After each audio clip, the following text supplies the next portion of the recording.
Pemirsa, PT Air Asia Indonesia Tbk berhasil memangkas rugi bersih menjadi 787,71 miliar rupiah pada semester 1 tahun 2026.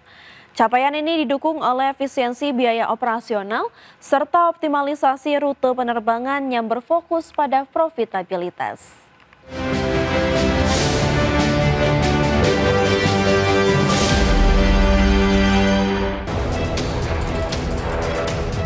PT Air Asia Indonesia Tbk berhasil menekan rugi bersih menjadi 787,71 miliar rupiah pada semester 1 2026.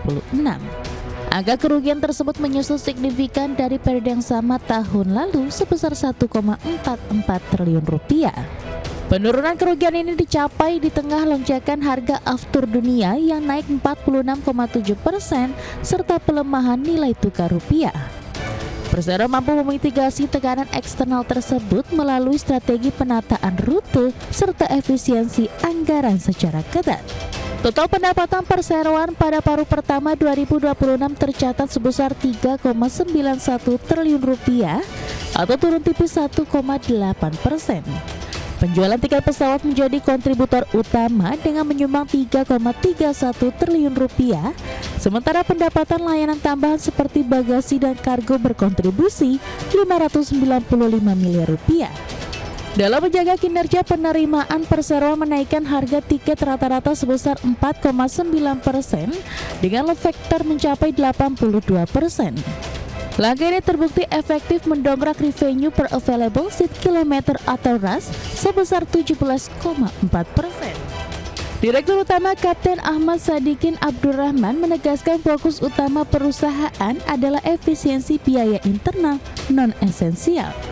Di mana Menteri Energi dan Sumber Daya Mineral Bahlil Lahadalia menyampaikan Presiden Prabowo Subianto akan segera meresmikan program listrik desa di 1.400 lokasi yang telah rampung dikerjakan pada tahun 2025 sebelum 14 Agustus 2026. Menurutnya, program listrik desa merupakan bagian dari upaya pemerintah dalam memperluas akses listrik ke wilayah yang selama ini belum mendapatkan akses listrik. Dalam paparannya, Bahlil menjelaskan Indonesia masih memiliki sekitar 11.000 desa yang belum menikmati akses listrik.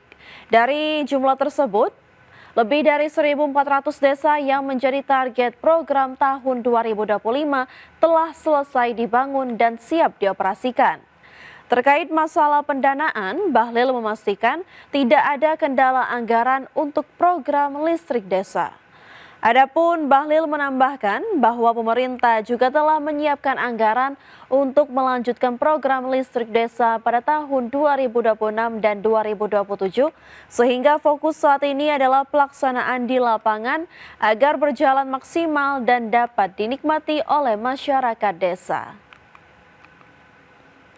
Kita tahu bahwa 1.000 dari total desa yang kita belum ada listrik itu ada kurang lebih sekitar 11.000, dan alhamdulillah di tahun 2025 programnya udah selesai sekitar 1.400 lebih, yang ini akan dilakukan peresmian oleh Bapak Presiden nanti dalam waktu dekat sebelum tanggal 14 Agustus.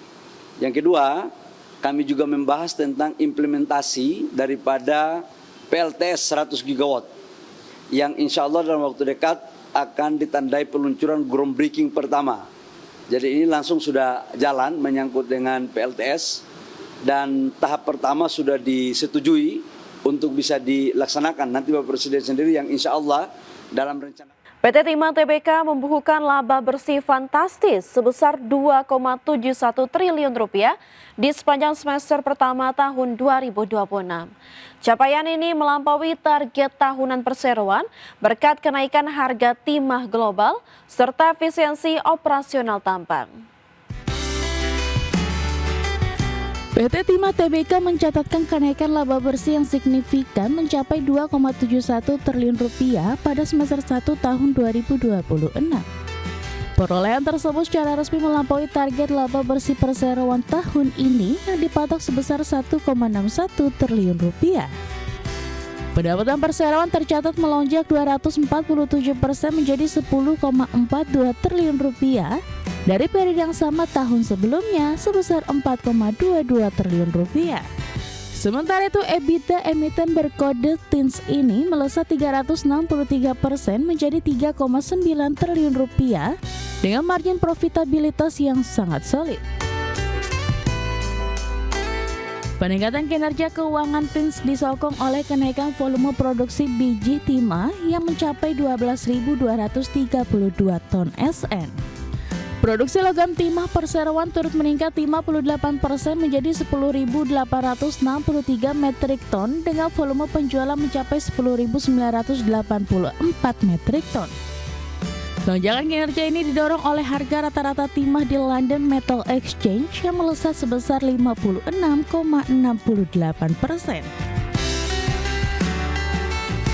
Sementara itu penjualan logam timah perseroan masih didominasi oleh pasar ekspor dengan kontribusi mencapai 97% terhadap total penjualan. Negara China dan India menjadi pasar ekspor terbesar perseroan dengan porsi masing-masing 36% dan 12%. Direktur Utama Restu Widiantoro menegaskan perseroan optimistis menjaga pertumbuhan melalui efisiensi operasional serta tingginya permintaan sektor teknologi dan kendaraan listrik. Berbagai sumber, IDX Channel. PT Indosat Tbk mencatatkan lonjakan laba bersih mencapai 4,3 triliun rupiah di sepanjang semester pertama tahun 2026. Pertumbuhan laba sebesar 84,5% ini didorong oleh peningkatan pendapatan pada seluruh lini bisnis utama perseroan. PT Indosat Tbk mencatatkan kenaikan laba bersih yang signifikan mencapai 4,3 triliun rupiah pada semester 1 tahun 2026. Perolehan tersebut melonjak 84,5% dibandingkan periode yang sama tahun lalu sebesar 2,34 triliun rupiah. Kenaikan laba bersih ini sejalan dengan pendapatan konsolidasian yang tumbuh 13,1% menjadi 30,65 triliun rupiah. Lompatan kinerja positif emiten berkode ISAT ini disokong peningkatan trafik layanan data serta ekspansi jaringan digital. Segmen bisnis seluler masih menjadi penopang utama pendapatan perseroan dengan porsi mencapai 83,3%. Pendapatan seluler tercatat tumbuh 12,2% didorong oleh peningkatan permintaan layanan data dan jasa nilai tambah. Sementara itu segmen multimedia komunikasi data dan internet atau MIDI berkontribusi 15,3% dengan pertumbuhan 18,5%. Peningkatan segmen MIDI ini dipicu oleh tingginya permintaan layanan IT serta konektivitas internet tetap. Dari sisi profitabilitas, EBITDA perseroan tercatat tumbuh 13,6% menjadi 14,6 triliun rupiah dengan margin EBITDA mencapai 47,6%. Meski demikian, beban usaha perseroan mengalami kenaikan 4,5% menjadi 22,9 triliun rupiah akibat biaya penyelenggaraan jasa dan pemasaran. Sementara itu beban lain-lain perseroan naik tipis 1,2% menjadi 2,1 triliun rupiah seiring efisiensi selisih kurs. Manajemen meyakini penguatan infrastruktur digital akan terus menjaga konsistensi pertumbuhan bisnis hingga akhir tahun 2026. Berbagai sumber, IDX Channel.